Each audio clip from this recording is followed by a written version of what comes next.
नमस्कार बच्चों।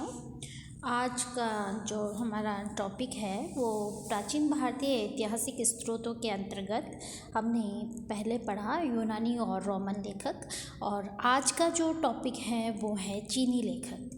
चीन में बौद्ध धर्म के प्रसार के फलस्वरूप अनेक चीनी यात्री भगवान बुद्ध की जन्मस्थली भारत आए तथा उनमें से कुछ ने यात्रा वृत्तांत भी लिखा। भारतीय इतिहास के साधन के रूप में उनका महत्व स्वतः सिद्ध है। यद्यपि इस प्रकार के वृत्तांतों में लेखक का प्रत्येक घटना व वस्तु के प्रति उनका धार्मिक दृष्टिकोण भी उभरता है, फिर भी इन यात्रा वृत्तांतों से भारतीय इतिहास की महत्वपूर्ण जानकारी मिलती है। ऐसे चीनी लेखकों में सुमा चिंग, फायान, हेनसांग, हुली, इतिसंग आदि के नाम उल्लेखनीय हैं।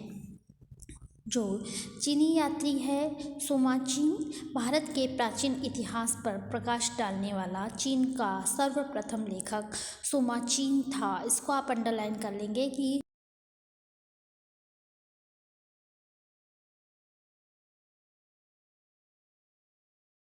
उसे अपने इतिहास का जन्मदाता मानते हैं। जैसे कि इतिहास का फादर किसे कहा गया है, फादर ऑफ हिस्ट्री हेरोडोटस को। उसी प्रकार चीनी लोग उसे अपने इतिहास का जन्मदाता मानते हैं। किसे मानते हैं? सुमा चिंग को। इसने प्रथम शताब्दी ईसा पूर्व में जो इतिहास लिखा उसमें भारतवर्ष के बारे में भी जानकारी मिलती है।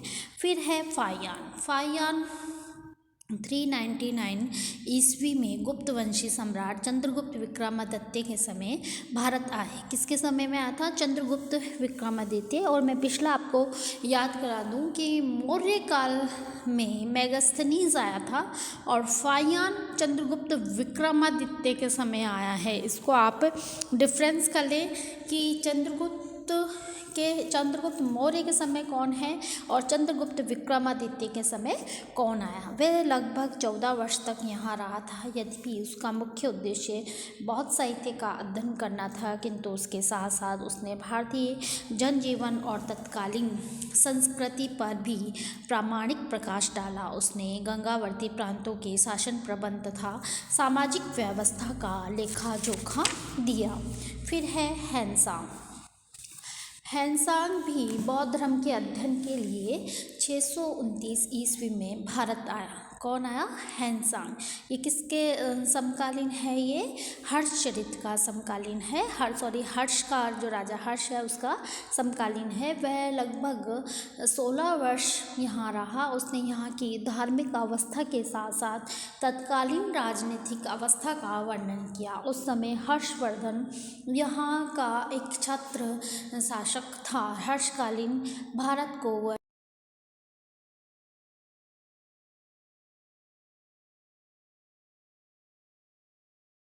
है इतिसंग। लगभग 673-95 673-95 ईस्वी के मध्य इतिसंग नामक चीनी यात्री ने भारत की यात्रा की थी।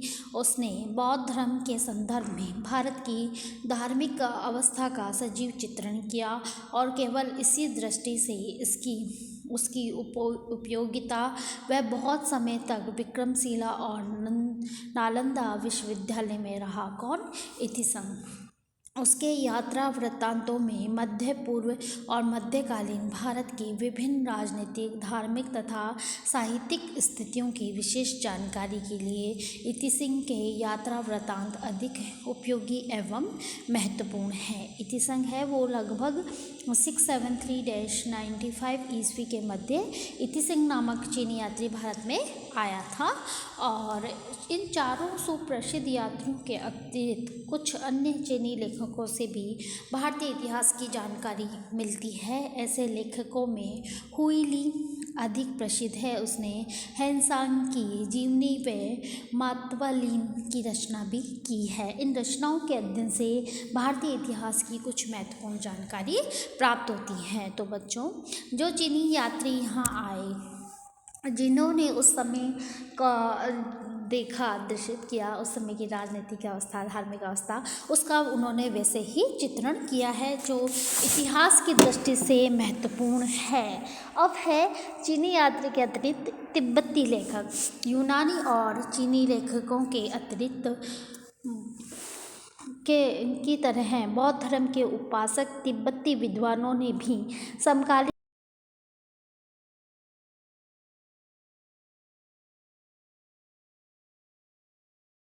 कग्यूर तथा तंग्यूर से भारत के इतिहास पे कग्यूर और तंग्यूर से भारत के इतिहास पर प्रकाश पड़ता है। वास्तव में चीनी और तिब्बती लेखकों से ही मौर्य काल के उपरांत से लेकर शक, पार्थियान तथा कुषाण आदि के काल तक के अधिकांश इतिहास का ज्ञान प्राप्त होता है। आगे है अरब मुस्लिम लेखक। यूनानी और चीनी लेखकों के अतिरिक्त अरबों एवं मुस्लिम लेखकों एवं यात्रियों के वृत्तांत भी ऐतिहासिक महत्व के हैं। इन लेखकों से पता चलता है कि किस प्रकार इस्लाम की सेनाओं ने धीरे धीरे भारत पर अधिकार कर भारतीय राजनीति में एक नई व्यवस्था स्थापित की। इन लेखकों के वृत्तांत 8वीं शताब्दी से आरंभ होते हैं। सुलेमान 9वीं शताब्दी के मध्य भारत आया। अंडरलाइन कर लेंगे, इसको नोट कर लेंगे। सुलेमान 9वीं शताब्दी के मध्य भारत आया। उसने अपनी पुस्तक सिलसिलात उल फ़ारिख में पाल तथा प्रतिहार राजाओं के विषय में लिखा। अलमसुदी 1941 ईस्वी से 1943 ईस्वी तक भारत में रहा। उसने अपनी पुस्तक मुरुजुल ज़हाब में, आप बच्चों आप इनकी जो पुस्तक है उनको नोट करते रहेंगे, एक तरफ लेखक और दूसरी तरफ उनकी पुस्तक।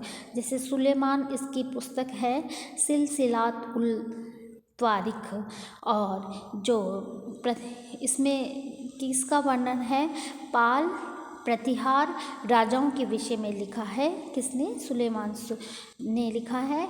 दूसरा है मुरुजुल ज़हाब में राष्ट्रकूट के राजाओं के विषय में लिखा है।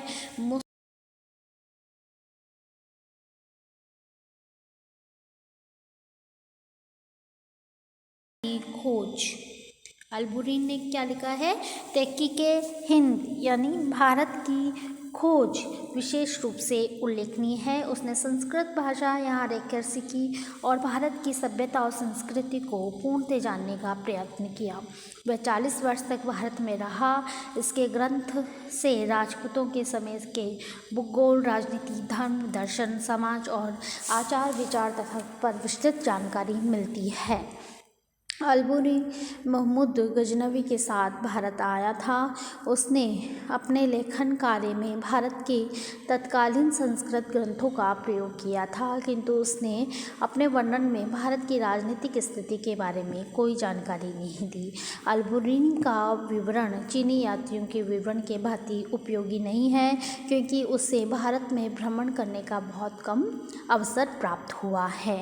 अलबुरीन के बाद अरबी लेखकों में जिनकी पुस्तकों से तत्कालीन भारतीय जीवन पर प्रकाश पड़ता है, उनमें अल बेलादुरी सुलेमान के ग्रंथों के अतिरिक्त अले मसूदी की मुरुजुज़ ज़हज़ब, हसन निज़ामी की ताजुल मासिर, मिन्हाजुद्दीन की पुस्तक ताबिक़ात नासिरी, फरिश्ता की रचना तारीख़े फरिश्ता आदि का उल्लेख किया जा सकता है। और इसी तरह अफ्रीकी मुस्लिम यात्री इब्न बत्ता से भारत के भूगोल तथा सामाजिक जीवन के बारे में जानकारी मिलती है। कई बच्चे समझ नहीं पाते अरबी मुस्लिम लेखक में या उसमें इसको इब्न बत्ता को जोड़ देते हैं, जबकि ये अफ्रीकी मुस्लिम यात्री हैं। इसको नोट कर लें। और इनकी पुस्तक है वो रहला है।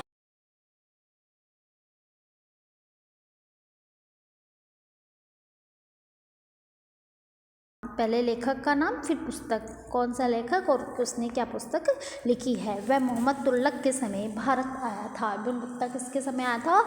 मोहम्मद तुगलक के समय आया था। और जो अलबुरनी है वो उसने तहकीक हिंद भारत की खोज के विषय में लिखा। इस प्रकार प्रचुर मात्रा में उपलब्ध साहित्यिक सामग्री इस बात स्पष्ट करती है कि भारत के लोग इतिहास के प्रति सचेत थे। वैदिक साहित्य से राजतरणी तक की जो साहित्यिक यात्रा है वह भारत के इतिहास लेखन के विकास की प्रक्रिया को दर्शाता है। तो यहाँ हम देखते हैं कि चाहे वो यूनान के हो, चाहे वो चीन के हो, चाहे तिब्बत के हो, चाहे अरब, उन जितने भी यहाँ पर यात्री आए उन्होंने उस समय की तत्कालीन राजनीतिक सामाजिक अवस्था का चित्रण किया और महत्वपूर्ण ऐतिहासिक उन्होंने खोज की जो हमारे इतिहास की दृष्टि से बहुत महत्वपूर्ण है।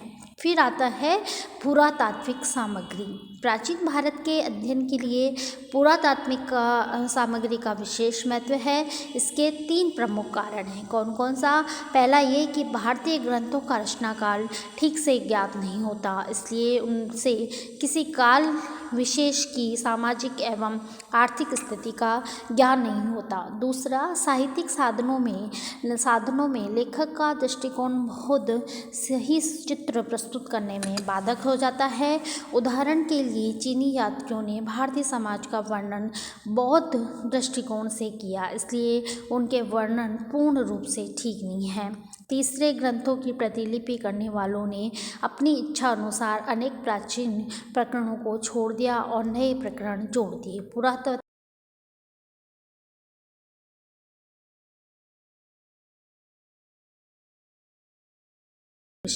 वन्य है।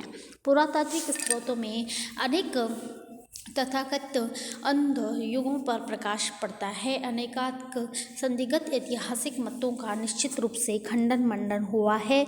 ये पुरातात्विक साक्ष्य हमें कई रूपों में मिलते हैं, जैसे बर्तन, सिक्के, भवन, अभिलेख, हथियार और औजार आदि। इन पुरातात्विक साक्ष्यों से सामान्य जीवन के विविध पक्षों पर प्रकाश पड़ता है।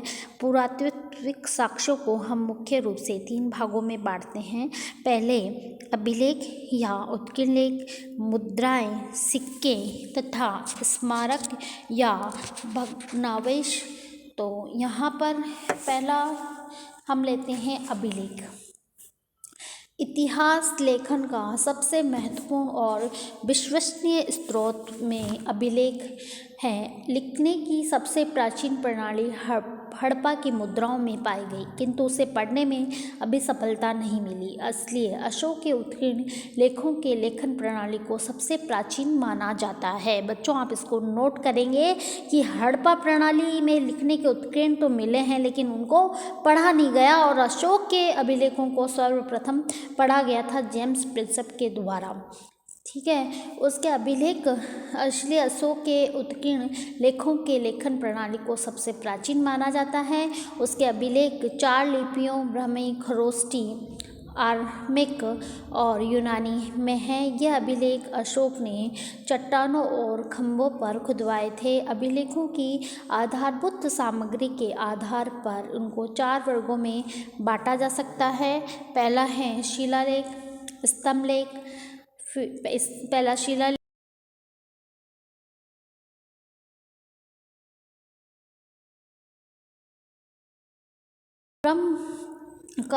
कर्म की स्मृति को बनाए रखने के लिए लिखवाए जाते हैं। इसको नोट करेंगे।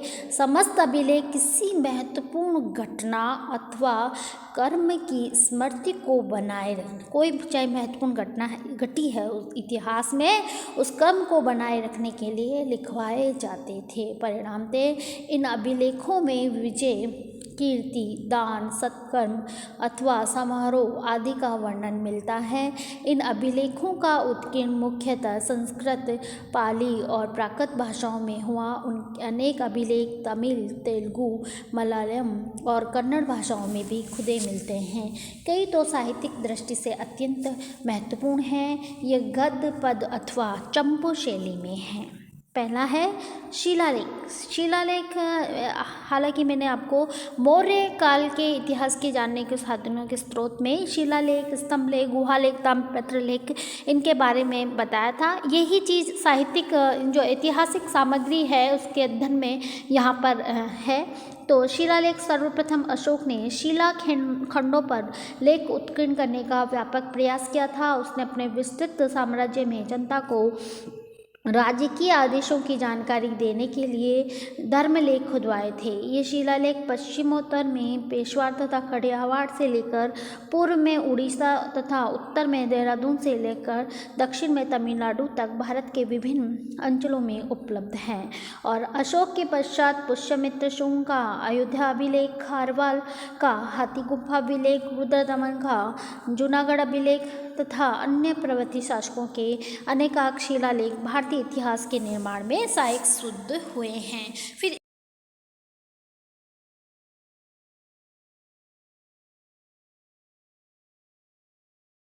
उत्कीर्ण करवाए हैं। और इन स्तंभ लेखों में जो प्रमुख हैं सांची का स्तंभलेख, कौशाम्बी का, सारनाथ और सांची का स्तंभलेख महत्वपूर्ण हैं। फिर है गुहालेख।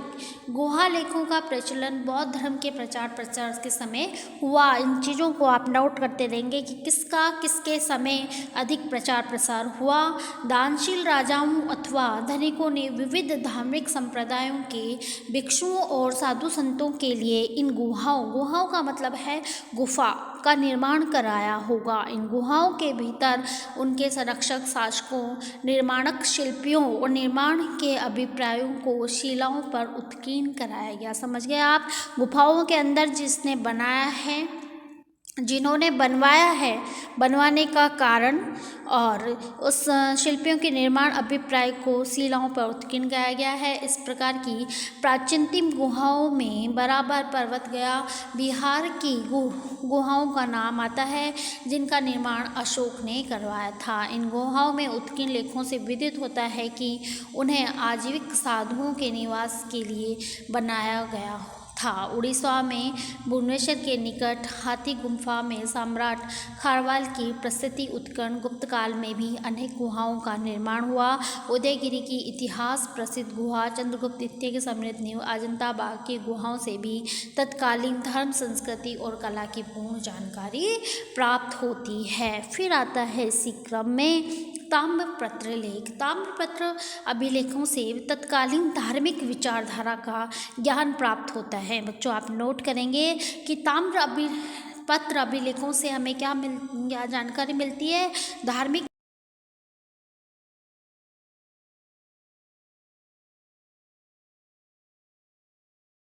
भूमि या अन्य अंचल संपत्ति का विवरण ताम्रपत्रों में उत्कीर्ण करके दान ग्रहीता को दिया जाता था।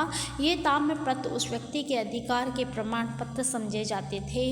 इन पर दानदाता तथा ग्रहीता का नाम, वंश, तिथि और उस अवसर का वर्णन भी उल्लेखित रहता जब वे दान दिया गया। भूमि दान पत्र अधिकांशतः तांबे की चादरों पर उत्कीर्ण हैं। गुप्त काल में ताम्रपत्रों का प्रचलन अधिक हुआ।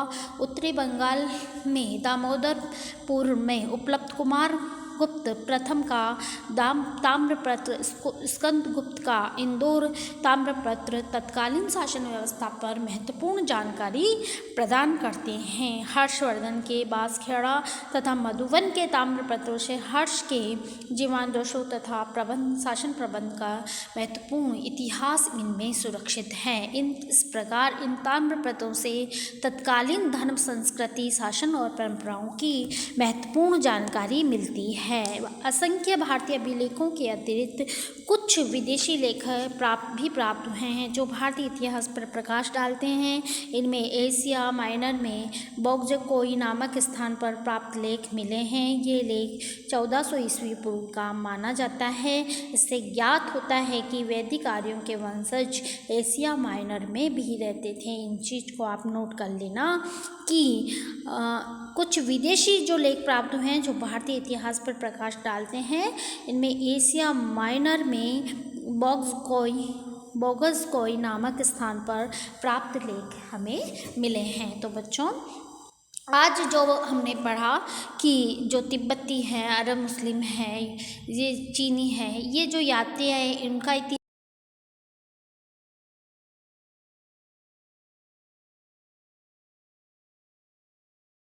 दान है, उसमें हमने अभिलेखों के प्रकार, अभिलेख और अभिलेखों के प्रकार के बारे में पढ़ा। आगे के व्याख्यान में हम मुद्राएं और सिक्कों के बारे में पढ़ेंगे। इससे पहले आप जो पढ़ाया जाता है उसके क्वेश्चन आप एक एक लाइन के उसमें से ही निकाल सकते हो। जैसे कि इसमें आपने पढ़ा अभी चीनी, तिब्बती, अरबी, मुस्लिम। चीनी इतिहासकार कौन कौन से थे, तिब्बती कौन कौन से थे, उनकी पुस्तकें कौन कौन सी थी, प्रमुख ग्रंथ कौन कौन से थे, इससे इतिहास पर प्रकाश क्या पड़ता है, अभिलेख किसे कहा गया है, सर्वप्रथम किसके अभिलेखों को पढ़ा गया था, शिलालेख कौन कौन से महत्वपूर्ण शिलालेख हैं, स्तंभ लेख कौन कौन से हैं, गुहालेख किन्हें कहा गया है, प्रमुख गुहालेख कौन से हैं, ताम्रपत्र लेख की क्या भूमिका है या इससे हमें क्या जानकारी मिलती है, प्रमुख ताम्रपत्र अभिलेख क्या क्या है। ये चीज़ अगर आप अभी से नोट कर लोगे तो आगे कंपटीशन एग्ज़ाम में आपको कोई समस्या नहीं आएगी और परीक्षा उपयोगी भी आपके इसमें, आपके जो सिलेबस है उसमें परीक्षा उपयोगी भी ये प्रश्न बनते हैं। धन्यवाद।